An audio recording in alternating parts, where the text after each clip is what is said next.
So, ito ulit, meron akong reaction doon sa sinasabing Zero Remittance Week.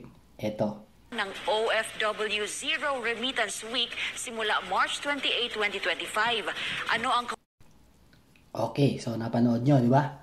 So, ito, bilang OFW ako, syempre, bilang mamamayan ng Pilipinas at isa akong OFW sa Saudi. So, ito lang ang opinion ko and correct me if I'm wrong sa mga sasabihin ko kasi hindi naman ako financial advisor at hindi din naman ako ekonomista. Okay? So, dito lang yan magsisimula. Ang remittance po natin bilang OFW, saan po ba napupunta? Hindi naman po yan napupunta sa gobyerno ng Pilipinas. Okay? Napupunta po yan sa bulsa ng mga mahal natin sa buhay. Mga pamilya natin. Okay po? Kikita lang po ang gobyerno sa remittance natin pag ginastos na po ng pamilya natin ito. Saan po ba ito ginagastos ng pamilya natin? Sa pagkain, mga essentials, okay?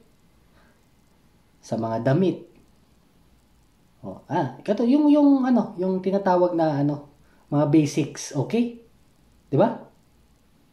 Tapos pag nakabili ka na ng pagkain, nakabili ka na ng damit, magbabayad ka ng bills, maghuhulog ka sa SSS, maghuhulog ka sa kung saan-saan.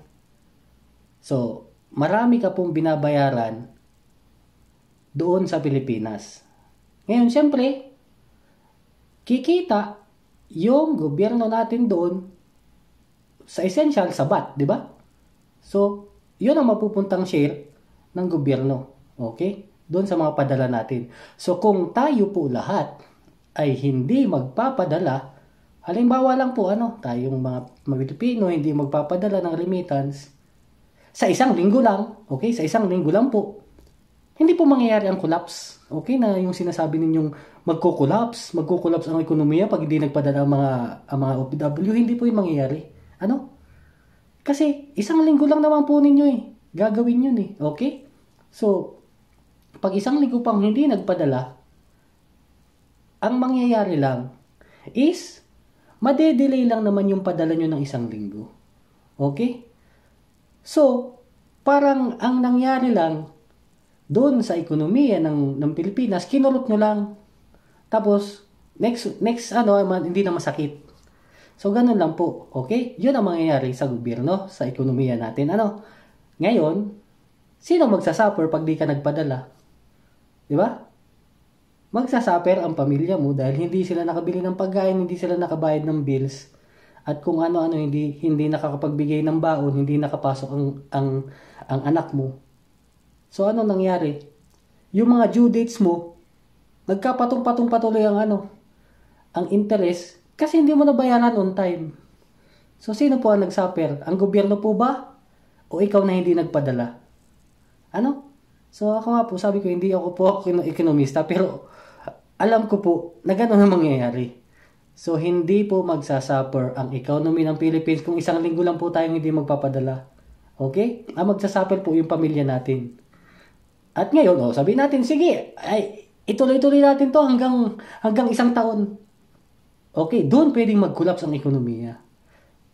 Pero, doon din mamamatay yung pamilya mo. Kasi wala ka nang pinadala sa loob ng isang taon, di ba? So, kung gano'n ang gagawin nyo, it's not advisable. So, sa akin lang, ang opinion ko lang, so, it really doesn't matter kahit hindi kayo magpadala o magpadala kayo. So, ang kasi po natin dyan sa ekonomiya is, tawag dito, ang kagandahan lang po kasi ng remittance, pag nag-remit po tayo mga OFW, alam niyo po ang nangyayari sa ekonomiya. Okay? Dahil marami po tayong pinadala, yung pera ng iba't ibang panig ng mundo pumasok sa Pilipinas, doon umikot. So, gumaganda ang ekonomiya natin. Okay po? Kasi, marami tayong pinapaikot na pera. So, sabi nga, ang ekonomiya is bumabase sa gastos ng tao sa loob ng bansa nila. So kung mas marami tayong ginagastos, marami tayong binibiling pagkain, marami tayong binibiling mga damit, marami tayong pinagkakagastusan, so gumaganda ang ekonomiya natin. Okay? So yun lang po ang aking reaksyon dun sa zero remittance. I told you, hindi din po yan makaka-apekto kung anong gusto ninyong mangyari. Okay?